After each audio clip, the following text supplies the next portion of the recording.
Pat Ford, Coalition Radio Network, based here in Providence. There's an old-timey cartoon that says, "I have seen the enemy and he is us." All of you have spoken provocatively this evening about the need for not just low-income housing, but workforce housing. Yet at the same time, the state of Rhode Island, in conjunction with the City of Providence, continues to skew the market by awarding large tax stabilization agreements. And in the case of the Fane Towers, despite protests to the contrary, the Fane organization is set to receive a $25 million grant through the Commerce Corporation of Rhode Island.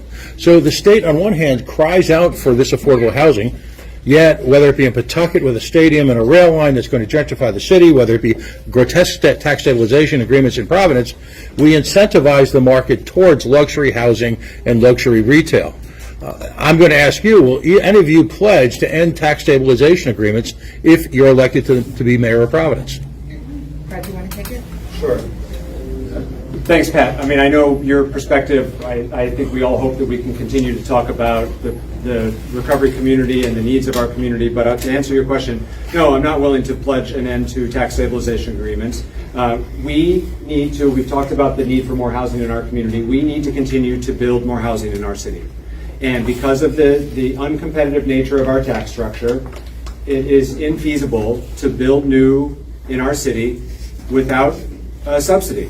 What we can do, and what I'm committed to doing, is to respecting taxpayers, to make sure that we're subsidizing programs and developments where real families can live, not just college kids, where we incorporate things like workforce and low-income housing, where we have safeguards in place to make sure that when there's cost overruns and other things, that developers aren't taking advantage of the city, and where we are ensuring that any proposed development with a subsidy never pays less than it pays on day one.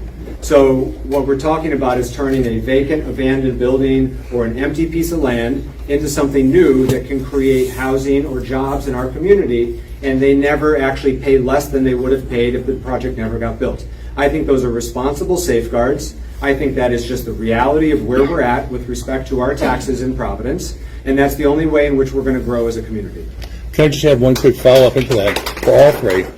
Right now, the City of Providence, under the current administration, has allegedly agreed to give a very wealthy developer who's the possessor of a historically, epically failed real estate investment, the Superman building, millions of dollars for a city that clearly, as we can tell in this room, has other priorities or should have other priorities. Do any of you are willing to walk back that $5 million contribution to a failed private real estate investment that, by one candidate's estimation, has no potential whatsoever to have truly affordable housing, as I think the people in this room describe it?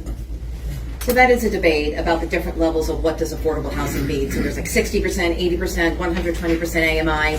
So that's what you're speaking to. Nerva, do you want to look at that?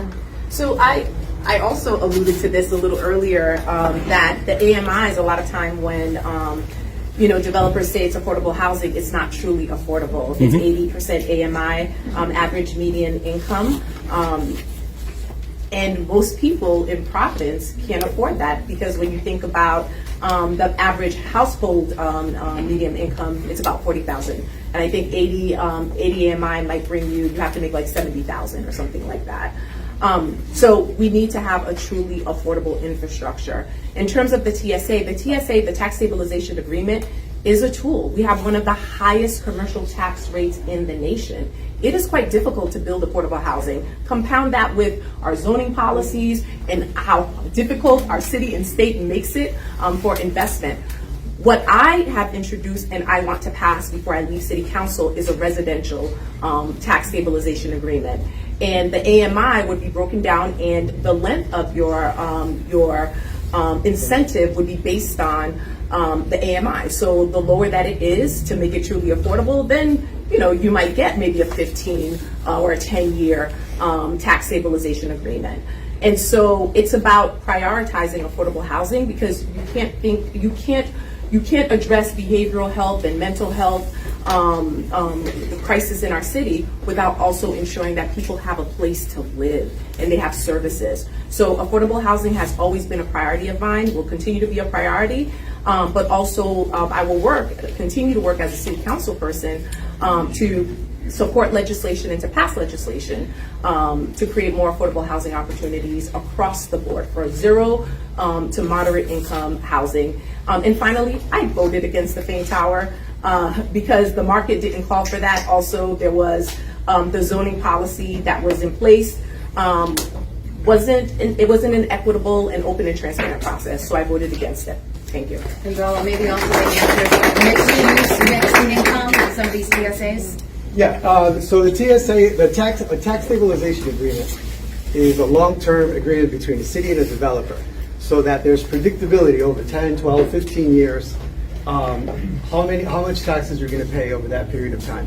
This is a tool that has been used to spur development all over the United States. The problem is that in Rhode Island, and particularly in Providence, it's the only tool that has been used. It's become a crutch. It's more than a tool, it's a crutch. We talk about having an economic development toolbox, you open it up, and the only thing that's in there is TSA.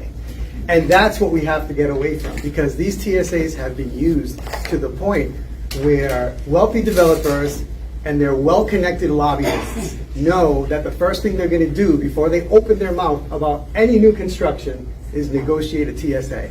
And we have examples on College Hill, right off Thayer Street, of developments, excellent developments that were built with zero TSAs. Zero TSAs. So it's false that this is the only way we can build.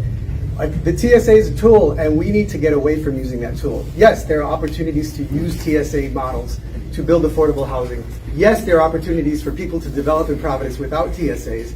What we should be doing is we should be figuring out how to reallocate our resources and how to improve the delivery of city services so that we don't have to rely on that single crutch like we've relied for the last 20 years. Because guess what has happened in the past? People who got TSAs 20 years ago, when those TSAs were about to expire, they go back to the city and they're like, oh, poor me, I can't sustain my business without keeping the taxes at that level. So the TSAs were renewed. And now that we have gradually reducing TSAs, they come out with a new scheme that says, oh, we're going to turn part of our building into student housing, and that way we qualify for a state program that continues to subsidize our taxes, while people like me and you who own a triple-decker or a single-family house, we get no TSAs. We get no tax breaks. We get nothing. We pay the full bill, and that is unacceptable.